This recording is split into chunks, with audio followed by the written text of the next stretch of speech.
Assalamualaikum warahmatullahi wabarakatuh. Waalaikumsalam.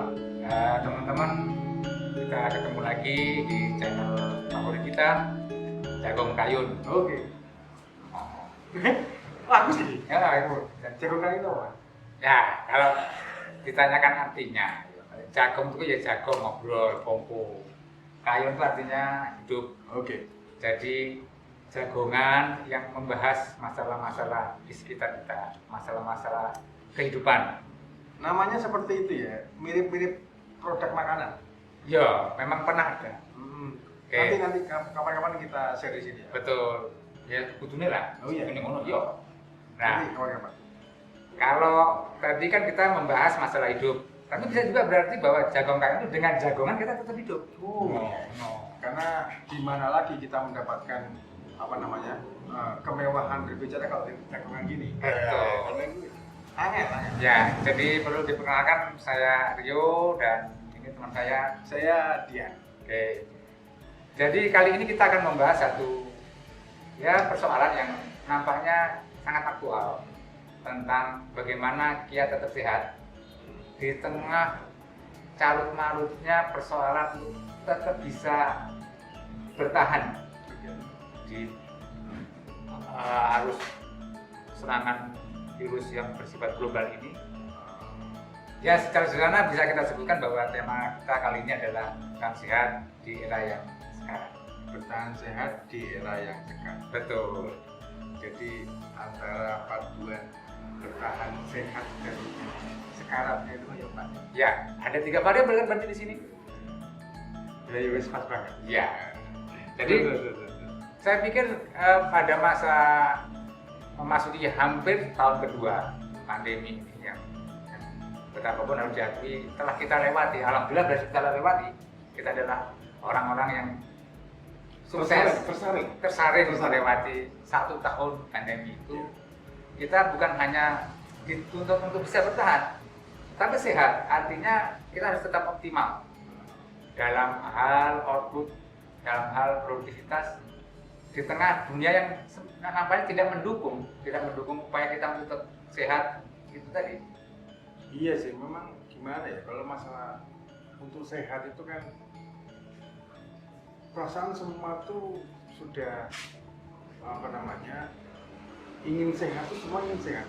Ya, Saya juga heran ya kenapa kok yang orang yang sehat-sehat itu kok malah semakin takut gitu.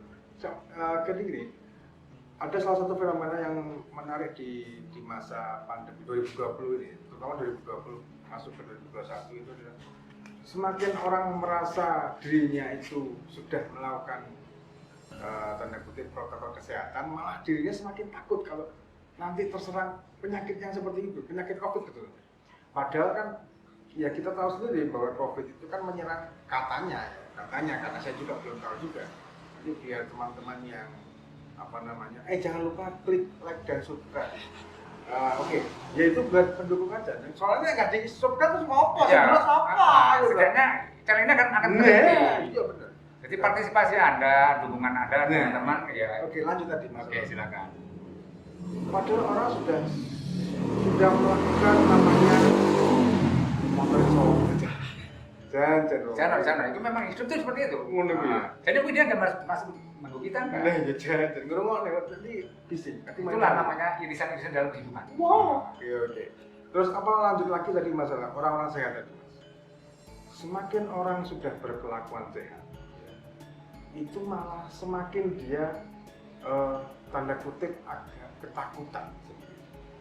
Ya kita tahu COVID ini menyerang salah satu elemen penting dalam hidup kita yaitu imun atau kekuatan tubuh. Saya juga saya kan sering ke pasar untuk belanja. Itu ya mesti ya ke pasar beli belanja. Iya, pasar kan beli belanja. Lek kon main nonton tok jenenge minggu sok. Iya. Mengerti ya tukang taksi. Wah. Partikel ya. Terus mana itu di pasar itu kalau sampai lihat tidak ada yang namanya itu ya oke, ada yang pakai masker tapi pedagangnya jarang sekali pakai masker. Cuci tangan itu jarang sekali. Cuci tangan itu jarang sekali. Tapi mereka ya sehat-sehat aja. Itu bagaimana jenengan sendiri ya, jenengan sendiri. Kan dari sisi ya kita harus akui dari sisi usia mungkin lebih senior panjenengan. Ya coba bisa ngomong usia rek. Gitu. Gimana buka kartu coy Ya rek? enggak, ya enggak. Karena kan usia seseorang itu tergantung juga dari efektivitas rambutnya. Nah, rambutnya masih pendek. Rambut ente masih panjang. Jadi panjangnya rambut menunjukkan panjangnya usia. Iya. Nggak lebih. Iya, Mas. Bagaimana itu melihat fenomena seperti itu?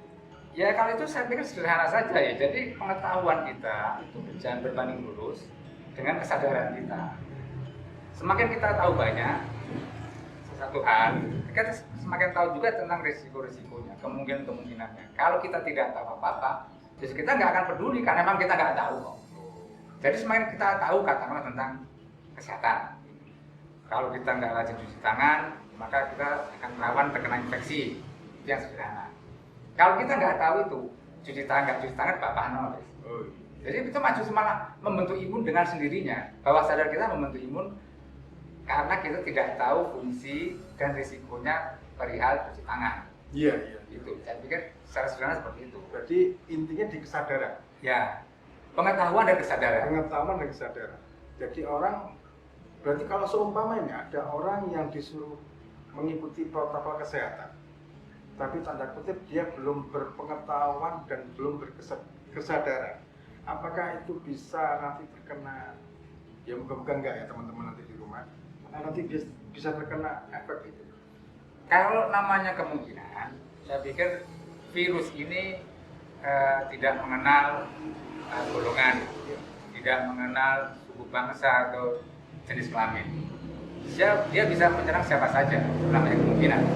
Lalu kaitannya dengan ada seseorang yang melakukan protokol kesehatan dengan sangat patuh tanpa dia sadar bahwa tetap ada peluang untuk terkena atau terpapar virus. Saya pikir ya justru dia akan bertahan. Semakin sedikit apa yang kau tahu, semakin sedikit pula apa yang kau sadari, maka dia semakin aman. Oke. Ya, terus tadi maksudnya gini ya? Maksud gini apa bagi maksud ini? Oh, 7 menit lagi. Kat. Apa? 7 menit lagi. Oh, kat. 7 menit lagi. 7 menit lagi tuh. Oh iya. Kono tuh. Nah, ini adik. Nah, kenapa kita seperti ini? Menandakan kita baru. Tapi nggak akan ada yang expert, nggak akan ada yang namanya pakar kalau nggak ada yang baru. Nah, iya. Lain ngopo pakar ada yang baru. Nah, jadi semua langkah besar itu dimulai satu langkah kecil itu, tapi kita harus memulainya. Belum tembok besar di Cina itu tidak jadi tembok besar kalau tidak ada kata satu. Nah, Gila. ya pasti. Angel loh, angel ngomong lagi angel. Nah, kita angel. Iya benar. Cakung kayu. Cekuk kehidupan loh. Ya. Ngomong kehidupan. Oke. Terus apa lagi nih? Ya mungkin kamu bisa kita explore. Jadi sebenarnya sehat itu sehat yang seperti apa? Karena gini, saya sendiri pernah merasakan beberapa minggu lalu itu ada semacam gejala flu. Yang kalau saya alami tidak di masa pandemi ini, ya saya menganggap sebagai flu. Just an ordinary flu. Nah, tapi karena terjadi di masa pandemi, saya sudah mulai berpikir macam-macam. Saya pikir inilah sebenarnya titik awal di mana seorang bisa terpapar virus itu dan jatuh sakit karena corona. Aku rasa sih kalau masalah itu ya, kalau masalah sekarang kan kita ada orang yang flu itu kita takutnya bukan main. Ya. Padahal dulu itu ya biasa-biasa saja. Sekarang itu jangankan flu mas, ada orang wahing itu mungkin Buyar. tim SWAT sudah datang.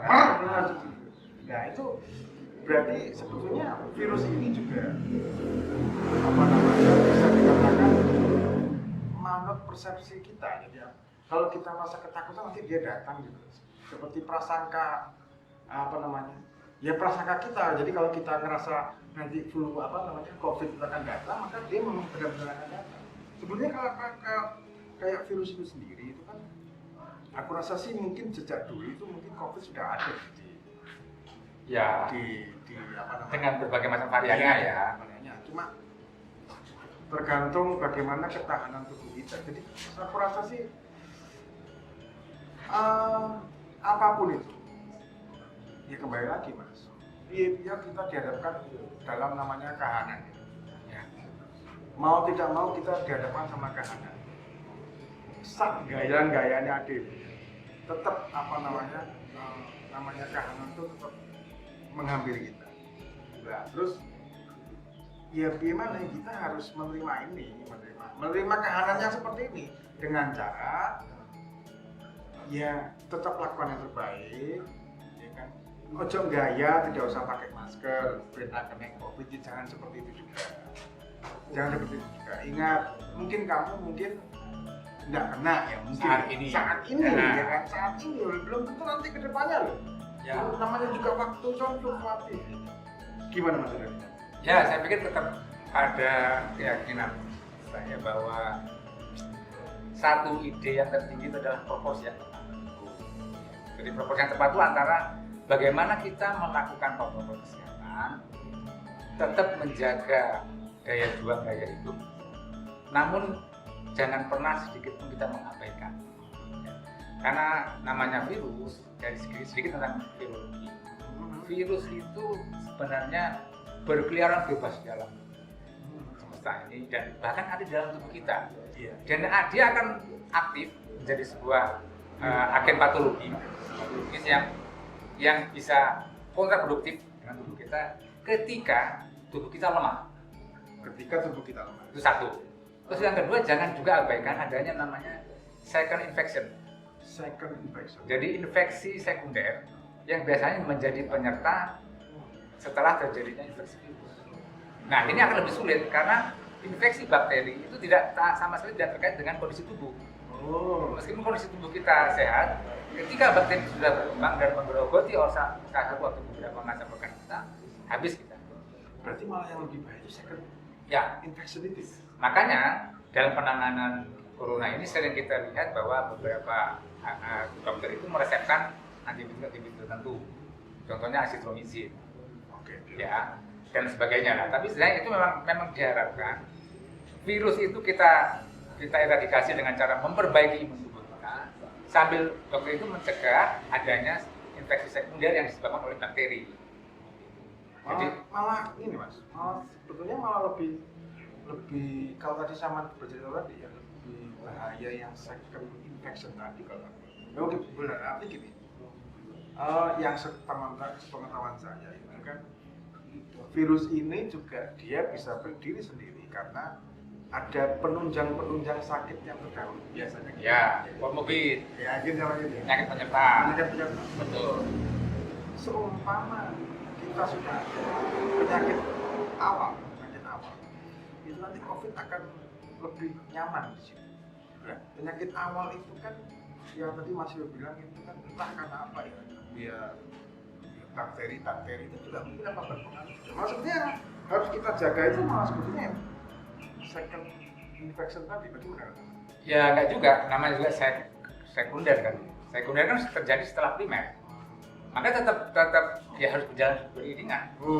Antara bagaimana kita tetap mengelola penyakit penyerta yang mungkin ada pada tubuh kita, terus memperbaiki daya imun tubuh sehingga virus tidak bisa berkembang biak dan menyerang organ. Dan pada saat yang sama memberikan antibiotik yang untuk memastikan bahwa tidak akan terjadi infeksi sekunder karena bakteri. Tapi gini Mas, kalau ada ya, karena saya kan sangat